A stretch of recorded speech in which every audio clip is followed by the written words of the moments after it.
அஸ்மத்குருப்யோ நமஹ. வேதமுடன் ஆழ்வார்கள் அருளிச்செயலும் சீரிய நல்வாக்குடன் இனிய அமுதிசையும் பற்பல கற்பித்து நம்மை உய்விக்கும் தொண்டாற்றிடும் நம் ஆசான் ஸ்ரீ ஸ்ரீநிதி வாழ்க பல்லாண்டு. வேதாந்த லக்ஷ்மண முனீந்திர குபாத்த போதம் தத்பாதயுக்ம சரசீருஹ பிருங்கராஜம் த்ரையந்த யுக்ம கிருதபூரி பரிஷ்ரமம் தம் ஸ்ரீரங்க லக்ஷ்மண முனீம் சரணம் பிரபத்யே.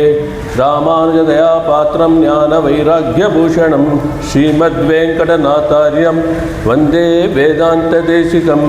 லக்ஷ்மீநாத சமாரம்பாம் நாதயாமன மத்தியமாம் அஸ்மதாச்சாரிய பர்யந்தாம் வந்தே குரு பரம்பராம். யோ நித்யமச்சுத பதாம்புஜயுக்ம ருக்ம व्यामोतस्तत्तराणि तृणाय मेने अस्मद्गुरोर्भगवतोऽस्य दैकसिन्धोः रामानुजस्य चरणौ शरणं प्रपद्ये. श्रीमान् वेङ्कटनाथार्य कवितार्किककेसरी वेदान्ताचार्यवर्यो मे सन्निधत्तां सदा हृदि. ज्ञानानन्दमयं देवं निर्मलस्फटिकाकृतिम् आधारं सर्वविद्यानां हयग्रीवमुपास्महे. नीलातुङ्गस्तनगिरितटी सुप्तमुद्बोध्य कृष्णं पारात्यं संश्रुतिशतशिरसिद्धम् अध्यापयन्ति. स्वोचिष्टायां स्रजनिगलितं या बलात्कृत्य भुङ्क्ते गोदा तस्यै नम इदमिदं भूय एवास्तु भूयः. अन्नवयल पुदुवै आण्डाळरङ्गर्क्कु पन्नु तिरुप्पावै पल्पदियं இன்னிசையால் பாடிக் கொடுத்தாள் நற்பா மாலை பூமாலை சூடிக் கொடுத்தாளை சொல்லு. சூடிக் கொடுத்த சுடற்கொடியே தொல்பாவை பாடியருளவல்ல பல்வளையாய் நாடினி வெங்கடவர்க்கு என்ன விதி என்னையும் மாத்தம் நாம் கடವಾ ವಣ್ಣಮೇ ನಲ್ಹು. ಶ್ರೀಯಪತಿಯಾದ ಪರಮಾತ್ಮ ಸರ್ವೇಶ್ವರನ ಅನುಗ್ರಹದಿಂದ ನಿನ್ನೆ 18ನೇ ಪಾಸುರದಲ್ಲಿ ಶ್ರೀದೇವಿಯನ್ನು ಪ್ರಾರ್ಥಿಸಿ ಅವಳ ಪುರುಷಕಾರ ಹೊಂದಿದವರಾಗಿ ಇಂದು 19ನೇ ಪಾಸುರದಲ್ಲಿ ಶ್ರೀ ಸಹಿತನಾದ ಪರಮಾತ್ಮನಲ್ಲಿ ಶರಣಾಗತಿ ಮಾಡುತ್ತಾರೆ. ಇವತ್ತಿನ ಪದ್ಯ ತೇಜಸ್ ಭರಿತವಾಗಿರುವಂತಹ ಪದ್ಯ. ನಿನ್ನೆ ಗೋಪಿಕೆಯರು ನಪ್ಪಿನ್ನೇನ ಹತ್ತಿರ ಮೊರೆ ಇಟ್ಟು ಇಂದು ನಪ್ಪಿನ್ನೇನು ಮತ್ತು ಕೃಷ್ಣನನ್ನು ಇಬ್ಬರನ್ನು ಸೇರಿಸಿ ಸುಪ್ರಭಾವನ್ನು ಆಡುತ್ತಾರೆ ಅನ್ನೋದು ವ್ಯಾಖ್ಯಾನ ಇವತ್ತಿಂದು. குத்துவிளக்கெரிய கோட்டுக்கால் கட்டில் மேல் மெத்தென்ற பஞ்ச சயனத்தின் மேலேறி கொத்தலர் பூங்குழல் நப்பின்னை கொங்கை மேல் வைத்து கிடந்த மலர் மார்பா வாய்த்திரவாய் மண்கணினா நீ உன் மணாளனை எத்தனை போதும் தூளழவிட்டாய்கான் எத்தனேனும் பிரிவாற்றகில்லாயால் தத்துவம் அன்று தகவேலோர் எம்பாவாய். नीलातुङ्गस्तनीतटी सुप्तम् उद्बोध्य कृष्णं पारात्यं स्वं श्रुतिशतशिरसिद्धम् अध्यापयन्ति. ಇವತ್ತು ಇದು ಈಗ ಹೇಳಿದ್ದು ನಾನು ಧ್ಯಾನ ಶ್ಲೋಕ. ಎವ್ರಿ ಟೈಮ್ ಧ್ಯಾನ ಶ್ಲೋಕ ಹೇಳಾಯ್ತು. ಇವತ್ತು ಮೊದಲೇ ಇವತ್ತೇನು ಕೇಳಿದ್ದೀನಿ. ಇದು ಧ್ಯಾನ ಶ್ಲೋಕ ತನಿಯನ್ನು ಅಂತ ಹೇಳ್ತೀವಲ್ಲ, ಇದು ಏನು ಅಂತ ಹೇಳಿದ್ರೆ ಯಾರು ಈ ಗ್ರಂಥವನ್ನು ರಚಿಸಿದವರು ಅಲ್ಲದೆ ಬೇರೆ ಒಬ್ಬರು ಈ ಗ್ರಂಥದ ಬಗ್ಗೆನೋ ಹಾಗೆ ಆಳ್ವಾರ ಬಗ್ಗೆನೋ ಹೇಳಿರೋ ಒಂದು ಶ್ಲೋಕ. ಈ ಶ್ಲೋಕ ಈ ತಿರುಪಾವಿಗೆ ಮೊದಲನೆಯ ತನಿಯನ್ನು ನೀಳಾ ತುಂಗಸ್ತಂಗಿತಟಿ ಸುತ್ತಂ ಉದ್ಬೋಧ ಕೃಷ್ಣಂ. ಅದು ಯಾಕೆ ಇವತ್ತಿಲ್ಲಿ ಹೇಳಿದೆ ಅಂತ ಹೇಳಿದ್ರೆ ಈ ತನಿಯನ್ನು ಈ ಪಾಸುರದಲ್ಲಿರುವ ಅರ್ಥವು ಒಂದೇ ಇದೆ. ನೀಳಾ ತುಂಗಸ್ತಂಗಿತಟಿ ಸುತ್ತಂ ಉದ್ಬೋಧ್ಯಮನೋ ಈ ಪಾಸುರನು ಒಂದೇ ಇರೋದ್ರಿಂದ ಇನ್ಫ್ಯಾಕ್ಟು ನೀಳಾ ತುಂಗ ಅಂದರೆ ನೀಳಾದೇವಿ ಎನ್ನುವ ನಪ್ಪಿನೇ ಪಿರಾಟಿಯ, ಸ್ತನಗಿರಿ ಅಂದರೆ ಕೊಂಗೈ ಮೇಲೆ ಎದೆ ಮೇಲೆ ತಲೆ ಇಟ್ಟು ಮಲಗಿದ್ದ, ಸುಪ್ತಂ ಉದ್ಬೋಧ್ಯ ಕೃಷ್ಣಂ ವೈತು ಕಡೆಯಿಂದ ಮಲರ್ ಮಾರ್ಬ ಅಂಥೇಳಿ ಇದಕ್ಕೂ ಅದಕ್ಕೂ 100% ಮ್ಯಾಚ್ ಆಗ್ತಿದೆ. ಅದಕ್ಕೆ ಹೇಳ್ತಾರೆ ಈ ಪಾಸುರದಿಂದ ಅವ್ರಿಗೆ ಒಂದು ಮೋಟಿವೇಶನ್ ಬಂದೇನೆ ಪರಾಶರ ಭಟ್ರು ಅದನ್ನು ಬರೆದ್ರ ಅಂಥೇಳಿ ಆ ಜ್ಞಾನ ಶ್ಲೋಕ ಅಂತ ಹೇಳ್ತಾರೆ. ಅದರಿಂದ ಈ ಪಾಸುರಕ್ಕೆ ಎಷ್ಟೊಂದು ಮಹಿಮೆ ಇರಬೇಕು ನೋಡಿ. ಇದು ಬಹಳ ಅದ್ಭುತವಾದ ಪಾಸುರ ಇವತ್ತಿಂದು. ಆಂಡಾಳ್ ತನ್ನ ಸಖಿ ಗೋಪಿಯರ ಜೊತೆ ಕೃಷ್ಣನನ್ನು ಆಡಬೇಕು, ಕೃಷ್ಣನ ಜೊತೆ ಕೊಂಡಾಡಬೇಕು, ಭಗವದ್ ಅನುಭವ ಮಾಡಬೇಕು ಅಂತ ಮೊದಲನೇ ಪಾಸುರದಿಂದ ಆರಂಭಿಸಿ 5ನೇ ಪಾಸುರದವರೆಗೆ ಈ ವ್ರತದ ಯಾವುದಾವುದು ರೀಸನ್ ಡೂಸ್ ಡೋಂಟ್ಸ್, ಇದಕ್ಕೆ ಏನಕ್ಕೋಸ್ಕರ ಮಾಡ್ತಿದ್ದೀವಿ, ಯಾವತ್ತು ಮಾಡ್ತಾಯಿದ್ದೀವಿ ಎಲ್ಲನೂ 5 ಪಾಸುರಗಳು ತಿಳಿಸಿದ್ಲು. ಅದಾದಮೇಲೆ ಎಲ್ಲ ಏನು ಅಂದ್ಕೊಂಡ್ಲು, ನಾವು ಒಬ್ಬರೇ ಮಾಡಿದ್ರೆ ಚೆನ್ನಾಗಿರಲ್ಲ, ಎಲ್ಲ ಗೋಪಿಯರನ್ನು ಜೊತೆ ಕರ್ಕೊಂಡು ಹೋಗಬೇಕು ಅಂತ ಏನು ಮಾಡಿದ್ಲು. ನೆಕ್ಸ್ಟು ಒಂದು 6ನೇ ಪಾಸುರದಿಂದ 15ನೇ ಪಾಸುರವರೆಗೆ ಎಲ್ಲ ಗೋಪಿಯರನ್ನು ಎಬ್ಬಿಸಿ ತನ್ನ ಜೊತೆ ಕರೆದುಕೊಂಡು ಹೋದ್ಲು. ಎಲ್ಲ ಆಯಿತು. ಗೋಪಿಯರ ಮನೆಗೆಲ್ಲ ಹೋಗಿ ಎಬ್ಬಿಸ್ಬಿಟ್ಟು ಅವ್ರನ್ನೆಲ್ಲ ಕರ್ಕೊಂಡೋಗಾಯ್ತು. ಆಮೇಲೆ ಮಾಡಿದ್ರು ಎಲ್ಲರ ಜೊತೆಗೆ ಹೋಗ್ಬಿಟ್ಟು ಕೃಷ್ಣನಿರುವ ನಂದಗೋಪನ ಅರಮನೆ ಮುಂದೆ ಹೋಗಿ ನಿಂತ್ಕೊಂಡ್ರು. ಅಲ್ಲಿ ನಿಂತಿದ್ದ ತಕ್ಷಣ ಏನಾಯಿತು, ಅಲ್ಲಿ ಲೈನಾಗಿ ಕಾವಲ್ಗಾರರಿದ್ದರು, ದ್ವಾರಪಾಲಕರಿದ್ದರು. ಅವರಿಬ್ಬರೂ ಮೊರೆ ಪ್ರಕಾರ ಅನುಮತಿ ತೊಗೊಂಡ್ರು. ಅನುಮತಿ ತೊಗೊಂಡ್ರೆ ಇನ್ನು ನೆಕ್ಸ್ಟ್ ಲೆವೆಲ್ ಹೋಗಿ ನೋಡ್ತಾರೆ. ಕಿಟಕಿಯಿಂದ ನೋಡಿದ್ರೆ 4 ಜನ ನಿದ್ರಿಸ್ತಾಯಿದ್ರು. ಆ 4 ಜನ ಯಾರು ಅಂತ ನೋಡಿದ್ವಿ. ಒಂದು ಕೃಷ್ಣ, ಬಲರಾಮ, ಕೃಷ್ಣನಿಗೆ ಆ ಕಡೆ ಬಲರಾಮ, ಈ ಕಡೆ ಯಶೋದೆ, ಸ್ಟಾರ್ಟಿಂಗಲ್ಲಿ ನಂದಗೋಪಾಲ. ಈ 4 ಜನ ಅಲ್ಲಿ ನಿದ್ರಿಸ್ತಿದ್ರು. ಈಗ 18, 19, 20 ಪಾಸುರ, ಈ 3 ಪಾಸುರಗಳಲ್ಲಿ ನಾವು ಶ್ರೀದೇವಿಯನ್ನು ಮುಂದಿಟ್ಟು ಶರಣಾಗತಿ ಮಾಡೋಣ ಅಂತ ಹೇಳಿ ಆಂಡಾಳ್ ನಪ್ಪಿನ್ನೈ ಪಿರಾಟಿಯನ್ನು ಮುಂದಿಟ್ಟು ಶರಣಾಗತಿ ಮಾಡ್ತಾಳೆ. ನಪ್ಪಿನ್ನೈ, ಪಿನ್ನೈ ಅಂತ ಆ ಹೆಸರು ಅವಳದು. ಆ ಪಿನ್ನೈ ಇದ್ದಾಳಲ್ಲ, ನಲ್ಲ ಪಿನ್ನೈ, ಅದಕ್ಕೋಸ್ಕರ ನಪ್ಪಿನ್ನೈ ಅಂತ ಹೇಳ್ತಾ ಇದ್ದಾರೆ ಅಂತ ಹೇಳ್ತಾರೆ. ನಪ್ಪಿನ್ನೈ ಹತ್ರ ಪ್ರಾರ್ಥಿಸೋಣ ಅಂತ 18ನೇ ಪಾಸುರ ಮೊದಲನೇದು ಈ ಸರಣಿಯಲ್ಲಿ, ಅದನ್ನು ನೆನ್ನೆ ನೋಡಿದ್ವು. ಇವತ್ತಿನದು 19ನೇ ಪಾಸುರ ಕುತ್ತು ಬೆಳಕು ಅಂತೇಳಿ. ಅದರಲ್ಲಿ ಆಂಡಾಳು ಏನು ಮಾಡ್ತಾರೆ, ಫಸ್ಟಲ್ಲಿ ಅವ್ರ ಮನೆ ಹೆಂಗಿತ್ತು ಅಂತ ಡಿಸ್ಕ್ರೈಬ್ ಮಾಡ್ತಾಳೆ. ಕುತ್ತು ಬೆಳಕಿರಿಯ ನಪ್ಪಿನ್ನೈ ಹಾಗೂ ಕೃಷ್ಣ ಮಲಗಿದ್ದ ಕೋಣೆಯಲ್ಲಿ ದೀಪ ಉರಿತಾ ಇತ್ತಂತೆ. ಅದು ಕುತ್ತು ಬೆಳಕು. ಅದೇನೆಂದರೆ ನಿರಂತರವಾದ ದೀಪ, ಅದು ಆರದ ದೀಪ. ಶಾಸ್ತ್ರಗಳ ಪ್ರಕಾರ ಏನು ಹೇಳಿದೆ ಅಂದರೆ, ದೀಪವಿಲ್ಲದೆ ಮನೆಯಲ್ಲಿ ನಾವು ರೂಮಲ್ಲಿ ಮಲ್ಕೊಳ್ಬಾರ್ದು ಅಂತೇಳಿ. ಅದಕ್ಕೆ ಬೆಡ್ ಲೈಟ್, ನೈಟ್ ಲ್ಯಾಂಪೆಲ್ಲ ಹಾಕ್ಕೊಳ್ತೀವಲ್ಲ, ಅದು ಜ್ಞಾಪಕ ಇಟ್ಕೊಳ್ಳಿ. ನಮ್ಮ ಶಾಸ್ತ್ರನೂ ಅದೇ ಹೇಳ್ತಾ ಇದೆ, ಮಲ್ಕೊಳ್ಳುವಾಗ ಯಾವುದೋ ಒಂದು ದೀಪ ಉರಿತಾ ಇರಬೇಕು ಅಂತೇಳಿ. ಆ ದೀಪಗಳ ಮಹಿಮೆ ಬಗ್ಗೆ ಇದರಲ್ಲಿ ಒಂದು ಒಳ್ಳೆಯ ಸ್ಟೋರಿ ಇದೆ, ನೋಡೋಣ. ಶ್ರೀಕೃಷ್ಣ, ದುರ್ಯೋಧನ, ಧರ್ಮರಾಯ 3 ಜನ ಏನು ಮಾಡಿದ್ರು, ಕೃಷ್ಣ ಅವರಿಗೆ ಒಂದು ಟೆಸ್ಟ್ ಕೊಟ್ರಂತೆ. ದುರ್ಯೋಧನ ಮತ್ತು ಧರ್ಮರಾಯರಿಗೆ ಒಂದು ಪರೀಕ್ಷೆ ಕೊಟ್ಬಿಟ್ಟು ನೋಡೋಣ ಅಂತ ಅವಾಗ ಟೆಸ್ಟ್ ಕೊಡ್ತಾ ಇರ್ತಾರೆ. ಅವರಿಬ್ಬರು ಕರ್ಬಿಟ್ಟು ಹೇಳಿದಂತೆ, ಒಂದು ಮನೆ ನಿರ್ಮಾಣ ಆಗಿದೆ, 2 ಮನೆ ಇದೆ ಅಲ್ಲಿ, ನ್ಯೂ ಬಿಲ್ಡಿಂಗ್ಸ್. ಇಬ್ಬರಿಗೂ ನಾನು ದುಡ್ಡು ಕೊಡ್ತೀನಿ. ಆ ದುಡ್ಡು ಇಟ್ಕೊಂಡು ಆ ಮನೆ ಫುಲ್ ನೀವು something you have to full ಏನು ಬೇಕಾದ್ರೂ ಸಾಮಾನು ತೊಗೊಳ್ಳಿ, ಅದನ್ನು ತುಂಬಿರಬೇಕು ಆ ಮನೆ, ಆ ಥರ ತೊಗೊಳ್ಳಿ ಅಂತೇಳಿ ಇಬ್ಬರಿಗೂ ಸೇಮ್ ಅಮೌಂಟು 100 ರೂಪಾಯಿ ಧರ್ಮರಾಯನಿಗೂ ದುರ್ಯೋಧನಿಗೂ ಕೊಟ್ಟರಂತೆ. ಅವಾಗ ಏನು ಮಾಡಿದ್ರು, ಏನಾದ್ರು ತೊಗೊಂಡು ಬಂದು ನಿಂತಿದ್ರು, ಅವ್ರವ್ರ ಬುದ್ಧಿ ಯೂಸ್ ಮಾಡ್ಕೊಂಡು ಮಾಡಿದ್ರಂತೆ. ನಮ್ಮ ದುರ್ಯೋಧನ ಎಲ್ಲದರಲ್ಲೂ ಫಾಸ್ಟ್ ಅಲ್ವಾ, ಏನು ಮಾಡ್ದ, ಅಲ್ಲ ಮುಗಿಸ್ಬಿಟ್ಟ. ಅವನು ಅಂದ್ಕೊಂಡ ಕಮ್ಮಿ ಬೆಲೆಯಲ್ಲಿ ಜಾಗವೆಲ್ಲ ನಾವು ತುಂಬಬೇಕು ಅಂದರೆ cheapest best and volume is more. ಅಂದರೆ ಏನು ಅಂದರೆ, ಈ ಹುಲ್ಲಿದೆಲ್ಲ ಒಣಗಿದ ಹುಲ್ಲು, ಅದನ್ನು 50 ರೂಪಾಯಿ ತೊಗೊಂಡ್ಬಿಟ್ಟು ಮನೆ ಫುಲ್ಲು ಹರಡಿಸ್ಬಿಟ್ಟು ಬಂದುಬಿಟ್ಟು ಕೃಷ್ಣನ ಹತ್ರ ಹೇಳ್ತಾನೆ, ಕೆಲಸ ಆಗೋಯ್ತು ಅಂತ. ಓ ಭಾಳ ಸಂತೋಷ, 50 ರೂಪಾಯಿ ಮಿಕ್ಸಿದ್ದೀನಿ, ವಾಪಸ್ ತೊಗೊಳ್ಳಿ ಅಂತಿದಂತೆ. ಆಯಿತು. ಇವಾಗ ಧರ್ಮರಾಯ ಏನು ಮಾಡಿದಂತೆ, ಹೋಗ್ಬಿಟ್ಟು ಇರೋ ದೀಪಗಳೆಲ್ಲ ಏನೇನು ಆ ದುಡ್ಡು 100 ರೂಪಾಯಿಗೆ ದೀಪಗಳೆಲ್ಲ ತೊಗೊಂಡು ಎಲ್ಲ ಕೋಣೆಗಳಲ್ಲೂ ದೀಪನ ಹಂಚಿಸಿ ಫುಲ್ ಮನೆ ಹಂಗೆ ಜ್ವಾಜ್ವಲ್ಯವಾಗಿ ಪ್ರಕಾಶ ಮಾತ್ರ ಉರಿತಾ ಇತ್ತಂತೆ. ಅವ್ರು ಬಂದ್ಬಿಟ್ಟು ಹೇಳ್ದ, ನೀ ಏನಪ್ಪ ಮಾಡಿದೆ ಅಂತೇಳಿ. ಈ ಥರ ನಾನು ಮಾಡಿದೆ ಅಂತ ಹೇಳಿದ್ನಂತೆ. ಆವಾಗ ಇವ್ರು ಹೇಳಿದ್ರಂತೆ, ಕೃಷ್ಣನ ನೋಡ್ಬಿಟ್ಟು ದುರ್ಯೋಧನ ನೋಡಿದ ತಕ್ಷಣ, ಕೇಳಿದ ತಕ್ಷಣ ಹಂಗೆ ನಾಚಿಕೆ ಆಗೋಯ್ತು. ಆವಾಗ ಕೃಷ್ಣ ಇಷ್ಟೇ ಹೇಳಿದಂತೆ, ದುರ್ಯೋಧನ ನಿನ್ನ ಬುದ್ಧಿ ಎಷ್ಟು ಚೆನ್ನಾಗಿದೆ ಎನ್ನುವುದು ನೀನೇ ನೋಡ್ಕೋ ಅಂತ ತಿಳಿಸ್ಬಿಟ್ನಂತೆ.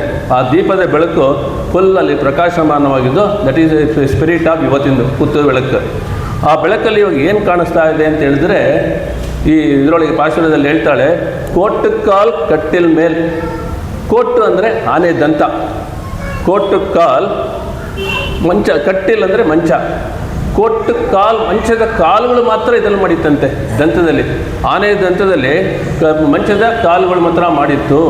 ಹಂಗಂದ್ರೆ ಏನಪ್ಪ, ಮಿಕ್ಕಿದೆಲ್ಲ ಮಾಡೋಕ್ಕೆ ಅವ್ರ ಹತ್ರ ಇರಲಿಲ್ವ ದುಡ್ಡು ಅಂತ? ಹಂಗಿಲ್ಲ, ಎಲ್ಲ ಮಾಡ್ಬೋದೈತಂತೆ ಎಲ್ಲ ದಂತದಲ್ಲಿ. ಆದರೆ ಅದಕ್ಕಿಂತ ಚೆನ್ನಾಗಿರುತ್ತೆ ಸುವರ್ಣದಲ್ಲಿ ಮತ್ತು ರತ್ನ ಖಚಿತವಾಗಿದ್ದ ಮಾಡಿದ್ರೆ ಕಾಟ್ ಮೇಲ್ ಸೈಡು ಇಟ್ ಲುಕ್ಸ್ ಗುಡ್ ಅಂತೇಳಿ ದೇ ಡಿಡ್ ಲೈಕ್ ದಿಸ್, ಎಲ್ಲನೂ ದಂತದಿಂದ ಮಾಡಿಲ್ಲ ಅಂತ ಹೇಳ್ತಾರೆ. ಇದಕ್ಕೆ ಇದೇ ಥರ ಒಂದು ಸಣ್ಣದು ನಮಗೆ ಎಲ್ಲರಿಗೂ ಗೊತ್ತು. ರಾಮ ಹುಟ್ಟೋಕ್ಕೆ ಮುಂಚೆ ದಶರಥ ಏನು ಮಾಡಿದ್ರು, ಪುತ್ರ ಕಾಮೇಷ್ಟಿ ಯಾಗ ಅಂತ ಒಂದು ಮಾಡಿದ್ರು. ಆ ಯಾಗ ಮಾಡುವಾಗ ಅವರಿಗೆ ಒಂದು ಯಜ್ಞದಿಂದ ಒಂದು ಇವ್ರು ಬಂದರು, ಬ್ರಹ್ಮ ಮೇಲೆ ಬಂದು ಪ್ರಜಾಪತಿ ಬ್ರಹ್ಮ ಬಂದುಬಿಟ್ಟು ಕೈಯಲ್ಲಿ ಒಂದು ಸಣ್ಣ ಒಂದು ವೆಸಲ್ ಇಟ್ಕೊಂಡಿದ್ರು, ಪಾತ್ರೆ. ಅದರೊಳಗೆ ಪಾಯಸ ಆಯ್ತಂತೆ. ಆ ಪಾತ್ರೆ ಯಾವುದ್ರಲ್ಲಿ ಮಾಡಿತ್ತು ಅಂತ ಹೇಳಿದ್ರೆ ಸುವರ್ಣದಲ್ಲಿ ಮಾಡಿತ್ತು. ಫುಲ್ಲ ಸುವರ್ಣದಲ್ಲಿ ಮಾಡ್ಬೋಯ್ತಲ್ಲ, ಹಂಗೆ ಮಾಡಿಲ್ಲ. ಅಲ್ಲೂ ಸುವರ್ಣದಲ್ಲಿ ಪಾತ್ರೆ, ಮುಚ್ಚಳ ಮಾತ್ರ ಬೆಳ್ಳಿಲಿತ್ತು ಅಂಥೇಳಿ ಅಲ್ಲಿ ಊಹೆ ಇದೆ. ಅದರಿಂದ ಇಲ್ಲೂ ಅದೇ ಥರ ಕಾಟ್ ಬಂದು ಇದರಲ್ಲಿತ್ತು, ದಂತದಲ್ಲಿ ಕಾಲುಗಳು, ಮಿಕ್ಕಿದೆಲ್ಲ ಸ್ವರ್ಣ ಮತ್ತು ರತ್ನ ಮಂಜಿತಾಗಿತ್ತು ಅಂತೇಳಿ ಹೇಳ್ತಾರೆ. ಕಟ್ಟಿಲ್ ಮೇಲ್, ಅದ್ರ ಮೇಲೆ ಸುಮ್ಮನೆ ಮಲ್ಕೊಂಡಿದ್ರ? ನಮ್ಗೆ ವೈದ್ಯರೆಲ್ಲ ಹೇಳ್ತಾರಲ್ಲ, sleeping surface should be hard ಅಂತ. ಆದರೆ ಅಲ್ಲಿ ಆ ಥರ ಇಲ್ವಂತೆ. ಮೆತ್ತನೆ ಪಂಚಶಯತ್ತಿನ ಮೇಲೇರಿ. ಮೆತ್ತನೆ ಅಂತ ಹೇಳಿದ್ರೆ ಮೆತ್ತಗಂತ ಸಾಫ್ಟಾಗಿರುವಂತಹ ಆಶ್ಚರ್ಯವಾದ ಹಾಸಿಗೆ ಮೇಲೆ. ಹಾಸಿಗೆ ಬಗ್ಗೆ ಇಷ್ಟೊಂದೆಲ್ಲ ಹೇಳ್ತಾ ಇದ್ದಾರಲ್ಲ, ಅವನು ಮತ್ತು ಅವಳು ಇಬ್ಬರು ದಂಪತಿಯಾಗಿ ದಿವ್ಯ ದಂಪತಿಯಾಗಿ ಶ್ರೀ ವೈಕುಂಠದಲ್ಲಿ ಶಯನಿಸ್ತಾ ಇರೋ ಹಾಸಿಗೆ ಯಾವುದು? ಆದಿಶೇಷನ ಪರ್ಯಂಕ. ಅದೊಂದು ಎಷ್ಟು ಲಕ್ಷಣ, ಅದಕ್ಕೆ ಸಾಫ್ಟಾಗಿರುತ್ತೆ. ನಮ್ಮ ಒಬ್ಬರು ಆಳ್ವಾರು ಇವ್ರ ಬಗ್ಗೆ, ಆದಿಶೇಷನ ಬಗ್ಗೆ ಒಂದು ಪಾಶುರ ಹೇಳಿದ್ದಾರೆ. What are the various roles Adishesha performs ಅಂತೇಳಿ. ಆದಿಶೇಷ ಒಬ್ಬನೇ ಭಗವಂತನಿಗೆ ಎಂಥ ಕಾರ್ಯಗಳು ಮಾಡ್ತಾನೆ ಅನ್ನೋಕ್ಕೆ ಈ ಪಾಶುರ ಇದು. சென்றால் குடையாம் இருந்தால் சிங்காசனமாம் நின்றால் மரவடியாம் நீழ்கடலுள் என்றும் புனையாம் மணி விளக்காம் பூம்பಟ್ಟಾಂ ಕೊಲ್ಗುಂ ಅಣೆಂ ತಿರ್ಮಾರ್ಕರವೆ. ಯಾವ್ಯಾವ ರೋಲ್ಸ್ ಮಾಡ್ತಾರೆ ನೋಡಿ ನಮ್ಮ ಆದಿಶೇಷ. ನಡೆಯುವಾಗ ಭಗವಂತನಿಗೆ ಆದಿಶೇಷನು ಛತ್ರಿ ಆಗ್ತಾನೆ. ಕುಳಿತುಕೊಳ್ಳಲು ಬಯಸಿದಾಗ ಸಿಂಹಾಸನವಾಗುತ್ತಾನೆ. ನಿಲ್ಲಲು ಬಯಸಿದಾಗ ಆದಿಶೇಷನು ಅವನ ಪಾದುಕೆ ಆಗ್ತಾನೆ. ವಿಶಾಲ ಸಾಗರದಲ್ಲಿ ಎಂಬೆರುಮಾನ್ ಸ್ವಲ್ಪ ಸಮಯ ವಿಶ್ರಾಂತಿ ಪಡೆಯಲು ಬಯಸಿದಾಗ ಅವನ ಮೃದುವಾದ ಹಾಸಿಗೆ ಆಗ್ತಾನೆ. ಭಗವಂತನಿಗೆ ಒಂದು ಸುಂದರ ದೀಪವಾಗಿಯೂ ಇರುತ್ತಾನೆ. ಭಗವಂತ ಕೊನೆಯನ್ನು ಒರಗಿಕೊಳ್ಳಲು ಏನೋ ಬೇಕು ಅಂದರೆ ಒಂದು ದಿಂಬಾಗುತ್ತಾನಂತೆ. ಅಂತಹ ಸರ್ವವಿಧ ಕೈಂಕರ್ಯ ಮಾಡ್ತಾನೆ ನಮ್ಮ ಆದಿಶೇಷ ಅನಂತ ಆಳ್ವಾನ್ ಅಂತೇಳಿ. ಆ ಥರ ಅಂತ ಇಟ್ಕೊಳ್ಬೋದು ನಾವು. ಪಂಚಶಯಂತಿನ ಮೇಲೆ ಅಂದರೆ ಎಲ್ಲ ಥರದ ಒಂದೇ ಐಟಮಲ್ಲಿ so many roles that can be done ಅಂತ.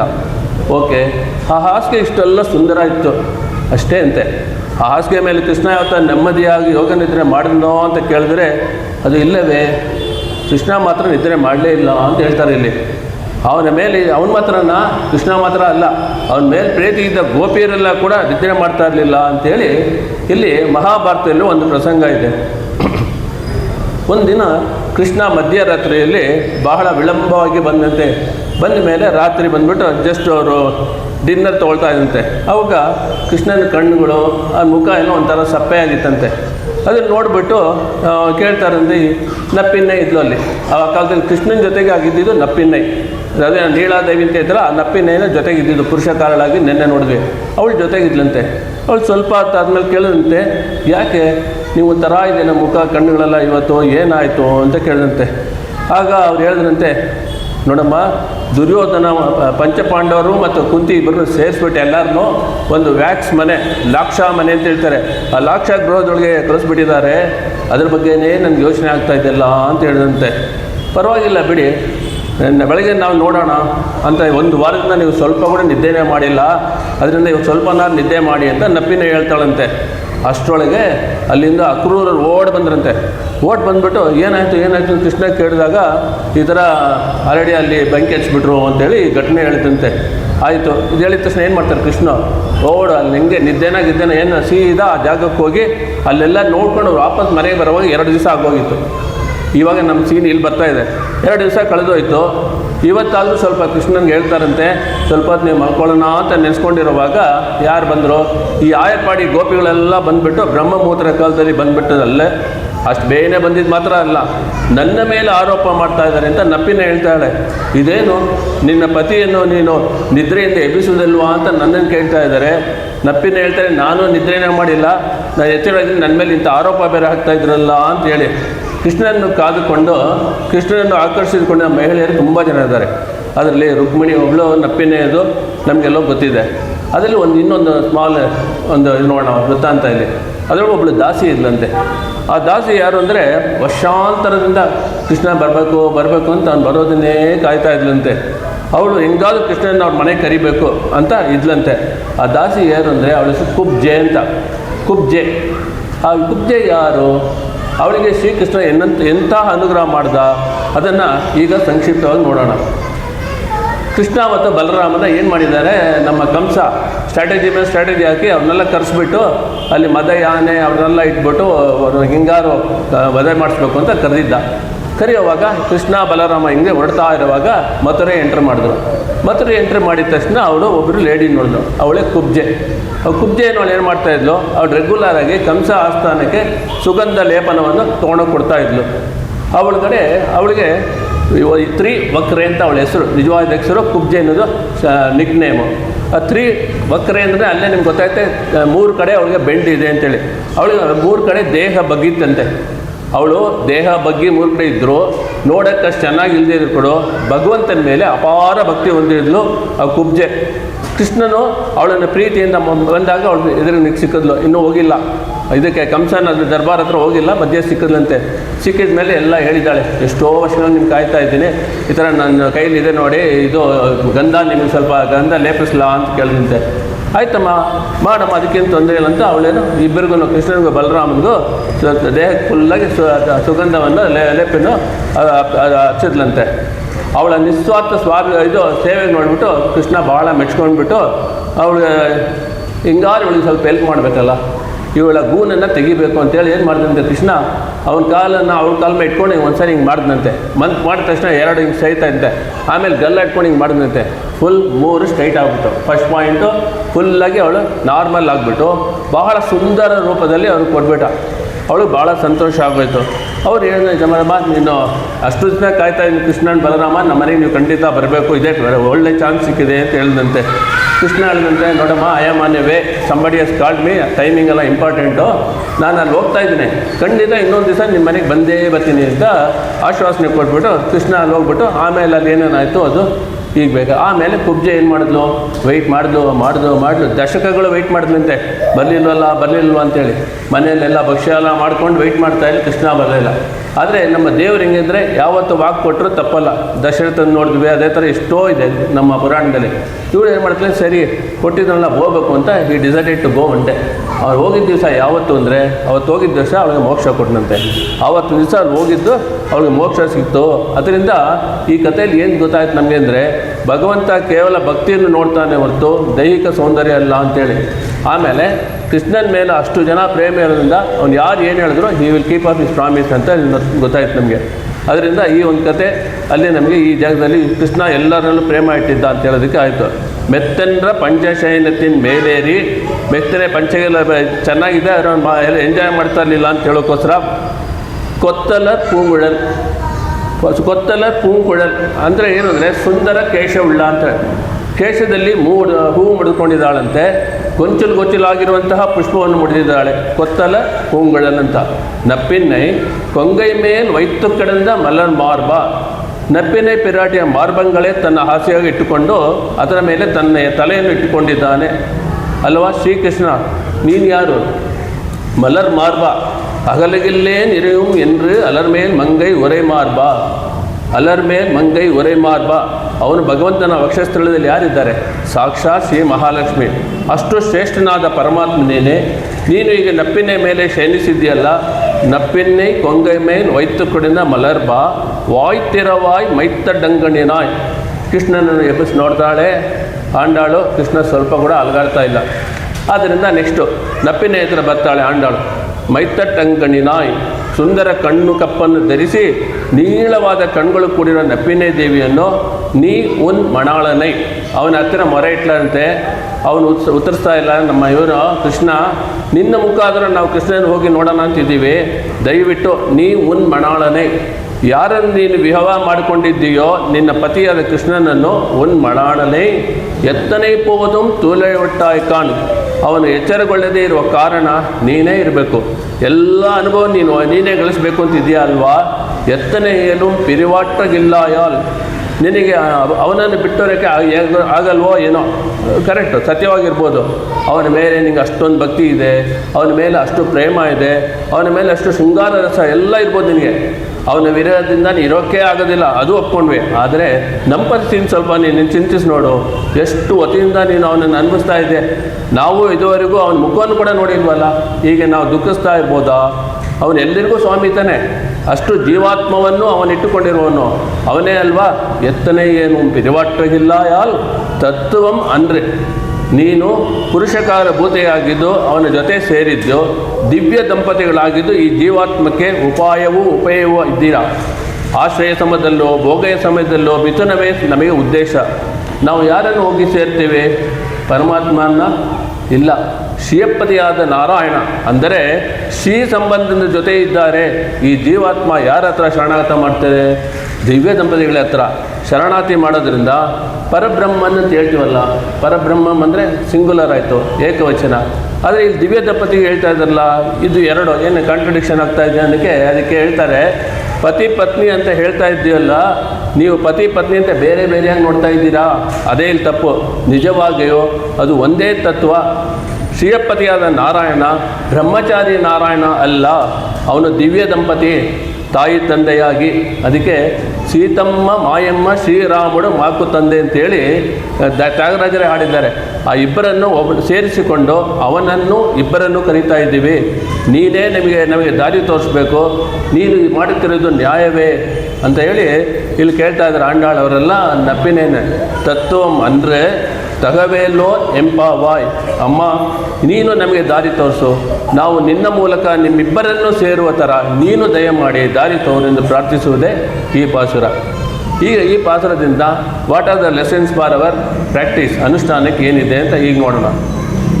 ಇಷ್ಟು ನೋಡಿದ್ದು ಸ್ಟ್ರೈಟ್ ಮೀನಿಂಗ್ಸ್ ಆಯಿತು, ವಿತ್ ಸಮ್ ಇನ್ಸಿಡೆಂಟ್ಸ್ ವೃತ್ತಾಂತಗಳನ್ನು ನೋಡಿದ್ವಿ. ಈಗ ಸೆಕೆಂಡ್ ಪಾರ್ಟ್ ಇದು.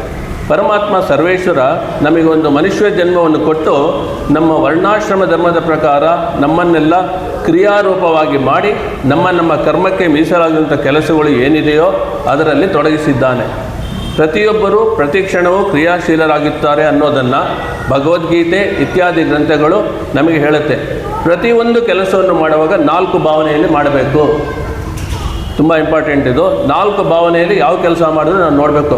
ಫಸ್ಟ್ ಒಂದು ಶೇಷತ್ವೇ ಕರ್ತೃತ್ವಂ, ಕರ್ತೃತ್ವೇ ಕರ್ತೃತ್ವಂ, ಭೋಕ್ತೃತ್ವೇ ಕರ್ತೃತ್ವಂ, ಜ್ಞಾತೃತ್ವೇ ಕರ್ತೃತ್ವಂ. ಎಲ್ಲ ತುಂಬ ತಪ್ಪಾಗಿಲ್ಲ ಅಂತೀರಿ, ಒಂದೊಂದು ಏನು ನೋಡೋಣ. ಈಗ ಸಿಂಪಲ್ ಇದೆ, ಅದೆಲ್ಲ ಸಂಸ್ಕೃತ ಅಷ್ಟೇ. ಶೇಷತ್ವೇ ಕರ್ತೃತ್ವಂ ಅಂತ ಹೇಳಿದರೆ ನಾವು ಮಾಡುವಂಥ ಕೆಲಸ ಮನುಷ್ಯ ಜನ್ಮವನ್ನು ಯಾರು ಕೊಟ್ಟಿದ್ದಾನೋ ಅವನಿಗೆ ಶೇಷಭೂತರಾಗಿ ಎಲ್ಲವನ್ನು ಅವನಿಗೆ ಸಮರ್ಪಿಸಿ ಆ ಕೆಲಸವನ್ನು ಮಾಡಬೇಕು. ಅದು ಮೊದಲನೇದು, ಶೇಷತ್ವೇ ಕರ್ತೃತ್ವಂ. ಎರಡನೇದಾಗಿ ಕರ್ತೃತ್ವೇ ಕರ್ತೃತ್ವಂ, ಮಾಡುವಂಥ ಕೆಲಸ ಆ ಕೆಲಸಕ್ಕೋಸ್ಕರ ಮಾಡಬೇಕು, ವಿನಃ ಅದರಲ್ಲಿ ಬರುವ ಫಲಕ್ಕೋಸ್ಕರ ಎದುರು ನೋಡಿ ಮಾಡಬಾರ್ದು, ಪ್ರತಿಫಲ ನೋಡಿ ಮಾಡಬಾರದು ಅನ್ನೋದು ಎರಡನೇದು. ಪ್ರತಿಫಲವನ್ನು ನೋಡಿದ್ರೆ ಏನಾಗುತ್ತೆ ಅಂದರೆ ಆ ಕೆಲಸದ ಮೇಲಿರೋ ಒಂದು ಫೋಕಸ್, ಆ ಒಂದು ಏಕಾಗ್ರಚಿತ್ತತೆ ಇರೋದಿಲ್ಲ. The activity loses its mental vitality if you think of the result. ಅದಕ್ಕೆ ಭಗವದ್ಗೀತೆ 2ನೇ ಅಧ್ಯಾಯ 44ನೇ ಶ್ಲೋಕದಲ್ಲಿ ಕೃಷ್ಣ ಪರಮಾತ್ಮ ನಮಗೆಲ್ಲ ತಿಳಿದಿರುವಂಥ ಶ್ಲೋಕ ಹೇಳಿದ್ದಾನೆ, ಕರ್ಮಣ್ಯೇವಾಧಿಕಾರಸ್ಥೆ ಮಾ ಫಲೇಶು ಕದಾಚನ. ಕರ್ಮ ಮಾಡುವುದೇ ನಮ್ಮ ಅಧಿಕಾರ, ಫಲವನ್ನು ನಾವು ಆಲೋಚಿಸುವುದು ಅಥವಾ ಅಪೇಕ್ಷಿಸುವುದು ಇಲ್ಲ, ಅದನ್ನು ಬಯಸೋದು ಕೂಡ ಇಲ್ಲ, ಅದಕ್ಕೆ ನಮಗೆ ಅಧಿಕಾರವಿಲ್ಲ ಅಂತ ಹೇಳಿದ್ದಾರೆ. ಯಾಕೆಂದರೆ ಕೆಲಸವನ್ನು ಕೆಲಸದ ರೀತಿ ನಾವು ಮಾಡಿದರೆ ಫಲ ಬಂದೇ ಬರುತ್ತೆ ಅನ್ನೋದು ಲಾ. ಇವಾಗ ಅದಕ್ಕೆ ಒಂದು ಸಣ್ಣ ಎಕ್ಸಾಂಪಲು ಡಿಗ್ನಿಟಿ ಆಫ್ ಲೇಬರ್ ಅಂತ ಹೇಳ್ತೀವಲ್ಲ, ನಾ ಈ ಕೆಲಸ ಮಾಡಲ್ಲ ಆ ಕೆಲಸ ಮಾಡಲ್ಲ ಅವೆಲ್ಲ ಇಲ್ಲ. ಅದನ್ನು US ಗೇಸ್ಗಳವ್ರು ಗೊತ್ತಾಗುತ್ತೆ, ಎಲ್ಲ ಕೆಲಸ ನಾವೇ ಮಾಡ್ತೀವಿ. ಇಲ್ಲಿ ಸ್ವಲ್ಪ ಅಟ್ಲೀಸ್ಟ್ ಭಾರತಕ್ಕೆ ಇದು ಅನ್ವಯ ಆಗುತ್ತೆ. ಇದರಲ್ಲಿ ಏನಾಯಿತು, ನಮ್ಮ ಒರಿಸ್ಸಾ ಒಳಗೆ ಜಗನ್ನಾಥ ಪುರಿ ಇದೆ. ಪುರಿ ಇದ್ದು ಇಯರ್ಲಿ ತೇರಾಗುತ್ತೆ. ತೇರಾಗುವಾಗ ಅಲ್ಲಿ ಮುಂದೆ ಜಾಗನ ಗುಡಿಸೋದು ಯಾರು ಅಂದರೆ ಇವತ್ತು ಕೂಡ ಒರಿಸ್ಸಾನ ಮಹಾರಾಜ ಗುಡಿಸ್ತಾರಂತೆ. ಅವರು ಬಂದು ಕೈಯಲ್ಲಿ ಪರ್ಕೆಂಡು ಗುಡಿಸಿದ ಮೇಲೇ ರಥ ಶುರುವಾಗೋದು ಅಂತೇಳಿ. ಅದರಿಂದ ಡಿಗ್ನಿಟಿ ಆಫ್ ಲೇಬರ್ ನೋಡೋದಕ್ಕೆ we should not see all works is worship ಎಲ್ಲ ಒಂದೇ ಅಂತೇಳಿ ನಾವು ತಿಳ್ಕೊಬೇಕು. ಅದನ್ನು ಇಲ್ಲೊಂದು ಎಕ್ಸಾಂಪಲಾಗಿ ಕೊಟ್ಟಿದ್ದಾರೆ. ಭೋಕ್ತೃತ್ವೇ ಕರ್ತೃತ್ವಂ. ಈ ಕೆಲಸ ಯಾರಿಗೆ ಭೋಗ್ಯವಾಗಿರಬೇಕು ಅಂತ ಹೇಳಿದರೆ ಈ ಕೆಲಸದ ಒಡೆಯ ಯಾರಿದ್ದಾನೋ ಅವನಿಗೆ ಭೋಗ್ಯವಾಗಿರಬೇಕು. ಈಗ ಒಂದು ಎಕ್ಸಾಂಪಲ್ ತೊಗೊಳ್ಳೋಣ. ಒಂದು ಉದ್ಯಮದಲ್ಲಿ ನಾವು ಕೆಲಸ ಮಾಡ್ತಾಯಿದ್ವಿ. ಆ ಕೆಲಸ ಮಾಡುವಾಗ ಪ್ರತಿಯೊಂದು ಕೆಲಸವು ನಾವು ಮಾಡುವ ಉದ್ಯಮದ ಮಾಲೀಕನಿಗೆ ಅದು ಭೋಗ್ಯವಾಗಿದ್ದರೆ ಆವಾಗ ವರ್ಷಾಂತರದಲ್ಲಿ ನಿಮ್ಮ ಅಪ್ರೈಸಲ್ ಟೈಮಲ್ಲಿ ಇಂಕ್ರಿಮೆಂಟ್ ಇನ್ಸೆಂಟಿವಲ್ಲಿ ಅದಾಗದೇ ಬರುತ್ತೆ. ಅದೇ ಥರ ಜಗತ್ತಿಗೆ ಒಡೆಯನಂಥ ಪರಮಾತ್ಮ ಈ ಲೀಲಾ ವಿಭೂತಿಯನ್ನು ಜಗತ್ತನ್ನು ಸೃಷ್ಟಿಸಿ ನಮ್ಮನ್ನೆಲ್ಲ ಕ್ರಿಯಾಶೀಲರಾಗಿ ಆ ಪರಮಾತ್ಮ ಮಾಡಿದ್ದಾನೆ. ಅವನಿಗೆ ಭೋಗ್ಯವಾಗಿ ಕೆಲಸವನ್ನು ಮಾಡಬೇಕು. ಕೊನೆಯದಾಗಿ ಜ್ಞಾತೃತ್ವೇ ಕರ್ತೃತ್ವಂ. ಭಗವಂತ ತಿಳಿದಿದ್ದಾನೆ ಎಲ್ಲವನ್ನೂ ತಿಳಿದಿರುವಂಥ ಭಗವಂತ. ಆ ಭಗವಂತ ನಮ್ಮೊಳಗಡೆ ನಮ್ಮ ಹೃದಯ ಪರ್ಯಂಕದಲ್ಲಿ ಆ ಜ್ಞಾನದ ಒಂದು ತೇಜಸ್ಸನ್ನು ಉಂಟು ಮಾಡುತ್ತಾನೆ, ಜ್ಞಾನದ ಬೆಳಕನ್ನು ಅವನು ಉಂಟು ಮಾಡ್ತಾನೆ ಅಂತ ಹೇಳಿ ಈಶ್ವರ ಅಂತ ಹೇಳ್ತಾರೆ. ಈಶ್ವರ ಡೆಫಿನೇಷನ್ ಏನು ಅಂದರೆ ಯಾರು ಅಂದರೆ ಪಾಲನ ಸಾಮರ್ಥ್ಯ ಯಾರಿಗೆ ಇರುತ್ತೋ ಅವನೇ ಈಶ್ವರ. ಎಲ್ಲವನ್ನು ಚಲಿಸುವಂಥ ಒಂದು ಯಂತ್ರದೊಳಗೆ ಏನು ಬೇಕಾಗುತ್ತೆ, ಒಂದು ಮೋಟರ್ ಇರುತ್ತೆ. ಆ ಯಂತ್ರ ಒಳಗಿರುವ ಮೋಟರ್ನ ಊರ್ಜೆಯಿಂದ ಹೇಗೆ ಚಲಿಸುತ್ತೋ ಅದೇ ಥರ ಪರಮಾತ್ಮ ನಮ್ಮ ಹೃದಯ ಪರ್ಯಂಕದಲ್ಲಿ ವಿರಾಜಮಾನಾಗಿ ಚಲನ ಶಕ್ತಿಯನ್ನು ಅವನು ಕೊಡ್ತಾನೆ ಅಂತ ಹೇಳಿ ನಾವು ಮಾಡುವಂಥ ಕೆಲಸದಲ್ಲಿ ನೈಪುಣ್ಯತೆಯನ್ನು ತಂದು ಕೊಡುತ್ತಾನೆ ಆ ಪರಮಾತ್ಮ. ಇವತ್ತಿನ ಪದ್ಯ ತೇಜಸ್ ಭರಿತವಾಗಿರುವಂಥ ಪದ್ಯ. ನಿನ್ನೆ ಗೋಪಿಕೆಯರು ನಪ್ಪಿನ್ನೇನ ಹತ್ತಿರ ಮೊರೆ ಇಟ್ಟು ಇಂದು ನಪ್ಪಿನ್ನೇನು ಮತ್ತು ಕೃಷ್ಣನ್ನು ಇಬ್ಬರನ್ನು ಸೇರಿ ಸುಪ್ರಭಾತವನ್ನು ಹಾಡುತ್ತಾರೆ. ಇದರ ಒಳ ಅರ್ಥ ಏನು ಅಂದರೆ, ಹೇಗೆ ನಪ್ಪಿನೇನನ್ನು ಆರಿಸಿಕೊಂಡನೋ ಅದೇ ಥರ ಪ್ರತಿಯೊಂದು ಚೇತನವನ್ನು ಆ ಪರಮಾತ್ಮ ಆರಿಸಿಕೊಳ್ಳುತ್ತಾನೆ ಅನ್ನೋದೇ ತಾತ್ಪರ್ಯ. ತಿರುಪಾವು ಎಲ್ಲೋ ನಡೀತೋ ಯಾವುದೋ ನಡೀತೋ ಅದು ಯಾವುದೋ ಒಂದು ಪುರಾಣ ಅಂತೆಲ್ಲ ಅನ್ಕೋಬೇಡಿ. ಅದೊಂದು ಕಾವ್ಯ ಕಥೆ ಅಲ್ಲ, ಅದು ನಮ್ಮ ಜೀವನಕ್ಕೆ ಒಂದು ಕೈಪಿಡಿ, ಜೀವನಕ್ಕೆ ಪಲುಪು ಉಂಟು ಮಾಡುವಂಥ ಒಂದು ಕೈಪಿಡಿ ಅಂತ ನಾವು ತಿಳ್ಕೊಳ್ಬೇಕು. ಅದಕ್ಕೆ ತಿರುಪಾವೈ 30 ದಿವಸ ಕಳೆದ್ಬಿಟ್ಟು 335 ದಿವಸ ಅದನ್ನು ಅನುಷ್ಠಾನ ಮಾಡಿದ್ರು ಸಾಲದು. ಕುತ್ತು ಬೆಳಕ್ಕೆರಿಯ ಕೋಟುಕಾಲ್ ಕಟ್ಟಿಲ್ ಮೇಲ್ ಮೆತ್ತೆಂದ್ರ ಪಂಚಶಯನತಿನ್ ಮೇಲೇರಿ. ಲಕ್ಷ್ಮೀ ಸಮೇತನಾಗಿ ಪರಮಾತ್ಮ ಕ್ಷೀರಾಬ್ದಿಯಲ್ಲಿ ಹೆಂಗೆ ವಿಶ್ರಾಂತಿಯನ್ನು ಯೋಗ ನಿದ್ರೆಯನ್ನು ಮಾಡ್ತಾನೋ ಅದೇ ಥರ ಯೋಗ ನಿದ್ರೆ ನಪ್ಪಿನ ಜೊತೆಯಲ್ಲಿ ಆ ಕೃಷ್ಣ ಗೋಕುಲದಲ್ಲಿ ಮಾಡ್ತಾ. ಮಂಚಕ್ಕೆ ಹೇಗೆ 4 ಕಾಲುಗಳು ಇರುತ್ತೋ ಅದೇ ಥರ ಒಂದು ಕೆಲಸವನ್ನು ಮಾಡುವಾಗ 4 ಭಾವನೆಗಳನ್ನು ನಾವು ಪಾಲಿಸಬೇಕು. ಅದು ನೋಡಾಯ್ತು. ಈಗ ಹೃದಯ ಎನ್ನುವ ಮಂಚಕ್ಕೆ 4 ಕಾಲುಗಳು. ಹೀಗೆ 4 ಭಾವನೆಗಳಿಂದ ನಾವು ಕೆಲಸವನ್ನು ಮಾಡಿದರೆ ನಮ್ಮ ಹೃದಯ ಪರ್ಯಂಕ 5 ಗುಣಗಳಿಂದ ಅದು ಪರಿಮಳವನ್ನು ಬೀಸುತ್ತದೆ. ಭಗವಂತ ಆದಿಶೇಷ ಪರ್ಯಂಕದ ಮೇಲೆ ಮಲಗಿದ್ದಾನೆ. ಪಂಚಶಯನಂ ಅಂದರೆ ಒಂದು ಹಾಸಿಗೆಗೆ 5 ಗುಣ ಇರಬೇಕಂತೆ, ಪಂಚಶಯನಂ ಅಂತೇಳಿ. ಆ 5 ಗುಣ ಒಂದು ಒಳ್ಳೆ ಹಾಸಿಗೆಯಲ್ಲಿ ಇರಬೇಕು ಅಂತ ಹೇಳ್ತಾರೆ. ಅದು 5 ಗುಣ ಏನು ಅಂದರೆ, ಶ್ವೈತ್ಯ ಅಂದರೆ ಬೆಳ್ಳಗಿರಬೇಕು, ಕುಳರ್ಚಿ ಅಂದರೆ ತಣ್ಣಗಿರಬೇಕು, ಮೂರನೇದಾಗಿ ವಿಶಾಲವಾಗಿರಬೇಕು. ಅದಕ್ಕೆ ಕಿಂಗ್ ಸೈಜು, ಇನ್ನು ಬಿಗ್ಗರ್ ಸೈಜೆಲ್ಲ ಇದೆಲ್ಲ ನಮ್ಮ ಕ್ವೀನ್ ಸೈಜ್ ಕಿಂಗ್ ಸೈಜ್ ಹತ್ರ ಬಿಗ್ ಸೈಜಾಗಿರಬೇಕು. 4ನೇದು ಸಾಫ್ಟ್ ಮೃದುತ್ವವಾಗಿರಬೇಕು. 5ನೇದು ಸುಗಂಧ ಭರಿತವಾಗಿರಬೇಕು. ಕ್ಷೀರಾಬ್ದಿಯಲ್ಲಿ ಭಗವಂತ ಮಲ್ಕೊಂಡಿರೋದು ಆದಿಶೇಷ ಪರ್ಯಂಕ. ಅವ್ರಿಗೆ ಎಲ್ಲ ಕ್ವಾಲಿಟೀಸ್ ಇದೆ ಅಂತ ನೋಡೋಣ. ಈಗ ಆದಿಶೇಷನ ಮೇಲೆ ಯೋಗ ನಿದ್ರೆ ಮಾಡುತ್ತಾ ಇದ್ದಾನೆ. ಆ ಆದಿಶೇಷನಿಗೆ 5 ಗುಣಗಳು ಇದೆ. ವಿಶೇಷ ಬೆಳ್ಳಗೆ ಇರ್ತಾನೆ, ತಂಪಾಗಿರ್ತಾನೆ, ಮೃದುವಾಗಿರ್ತಾನೆ, ಅಘಾತವಾಗಿರ್ತಾನೆ. ಸರ್ವಗಂಧವಾಗಿರುವಂತಹ ಪರಮಾತ್ಮನ ಬಳಿ ಇರುವ ಆದಿಶೇಷ ಆ ಸರ್ವಗಂಧತ್ವವನ್ನು ಅವನು ತೋರಿಸುತ್ತಾನೆ. ದ ಥಿಯರಿ ಆಫ್ ಸಜೆಸ್ಟಿವಿಟಿ ಅಂತ ಹೇಳ್ತಾರೆ. ಒಂದು ಕೆಲಸವನ್ನು ಹೆಂಗೆ ಮಾಡಬೇಕು ಅಂತ ದಾರಿಯನ್ನು, ಹೆಂಗೆ ಒಬ್ಬ ಕಾರ್ ರೇಸ್ ಹೋಗುವ ಪಕ್ಕದಲ್ಲಿರುವ ಒಬ್ಬನು ಹೇಗೆ ಅದಕ್ಕೆ ಮಾರ್ಗದರ್ಶಿಯನ್ನು ತೋರಿಸ್ತಾನೋ ಹಾಗೆ ಪರಮಾತ್ಮ ನಮ್ಮ ಒಳಗಡೆ ಕೂತ್ಕೊಂಡು he will suggest what is the way forward. ಇದನ್ನು ನಾವು ತಿಳ್ಕೋಬೇಕು. ಭಗವಂತ ನಮ್ಮೊಳಗೆ ಕುಳಿತುಕೊಂಡು ಪಾಪಗಳನ್ನೆಲ್ಲ ಹೋಗಿಸಿ ವೈಶಿಷ್ಟ್ಯವನ್ನು ಉಂಟು ಮಾಡುತ್ತಾನೆ. ಯಾವ ತಾಪನೂ ಇರೋದಿಲ್ಲ, ಯಾವ ಸ್ಟ್ರೆಸ್ಸು ಇರೋದಿಲ್ಲ. ಒಳಗಡೆ ತಣ್ಣಗೆ ನಿಧಾನವಾಗಿ ಜೀವನದಲ್ಲಿ ನಿಧಾನಸ್ಥನಾಗಿ ಮಾಡ್ತಾನೆ ನಮ್ಮನ್ನು. ನಾಟ್ ಆಲಸ್ಯ ಅಲ್ಲ, ನಿಧಾನ. 2 ಡಿಫ್ರೆನ್ಸೇ ಲಾಸ್ಟ್ ವೀಕ್ ನೋಡಿದ್ದೀವಿ. ಆಲಸ್ಯ ಅಲ್ಲ, ನಿಧಾನವಾಗಿ ನಮ್ಮ ಕೆಲಸಗಳನ್ನು ಮಾಡಿ ಈ ಹೃದಯವನ್ನು ವಿಶಾಲಿಸುತ್ತಾನೆ. He will expand our horizon. ಎಲ್ಲರನ್ನೂ ಅಂಗೀಕರಿಸುವಂಥ ಒಂದು ಭಾವನೆ ನಮಗೆ ಉತ್ಪತ್ತಿಯೂ ಆಗಿರ್ತದೆ. Accept the person as the person is. We cannot expect every person to be like the way you want or the way you are. ಇದನ್ನು ತಿಳ್ಕೊಂಡು ಈಚ್ ಒನ್ ಈಸ್ ಯೂನಿಕ್. கொத்தலர் பூங்குழல் நப்பின்னை கொங்கை ಮೇಲ್ ವೈತ್ತು ಕೆಡಂದ ಮಲರ್ಮಾರ್ ವಾಯ್ತಿರವಾಯ್. ಆ ನಪ್ಪಿನ ಜೊತೆಗೆ ವಿರಾಜಮಾನಾಗಿದ್ದಾನೆ ಭಗವಂತ. ಜ್ಞಾನ ಬೆಳೆದಾಗ ಅನುಷ್ಠಾನವು ಬೆಳೆಯಬೇಕು. Applied knowledge. ಆಂಗ್ಲ ಭಾಷೆಯಲ್ಲಿ ಹೇಳ್ತಾರೆ ನಾಲೆಡ್ಜ್ ಈಸ್ ಪವರ್. ಅದು ತಪ್ಪು. Knowledge is not power, applied knowledge is power ಅಂತ ತಿಳ್ಕೊಳ್ಳಿ. ಕಲಿತರೆ ಸಾಲದು, ಅದನ್ನು ನಾವು ಪ್ರಯೋಗಕ್ಕೆ ತರಬೇಕು. ನಮ್ಮ ಜೀವನದ ಶೈಲಿಯಾಗಿ ಮಾಡ್ಕೋಬೇಕು ಕಲಿತಿರುವಂಥ ಜ್ಞಾನವನ್ನು. ಆ ಜ್ಞಾನ ಮತ್ತು ಅನುಷ್ಠಾನ ಇವೆರಡನ್ನು ಮೆಚ್ಚಿ ಪರಮಾತ್ಮ ನಮ್ಮ ಆಲಿಂಗನದಲ್ಲಿ ಇರುತ್ತಾನೆ.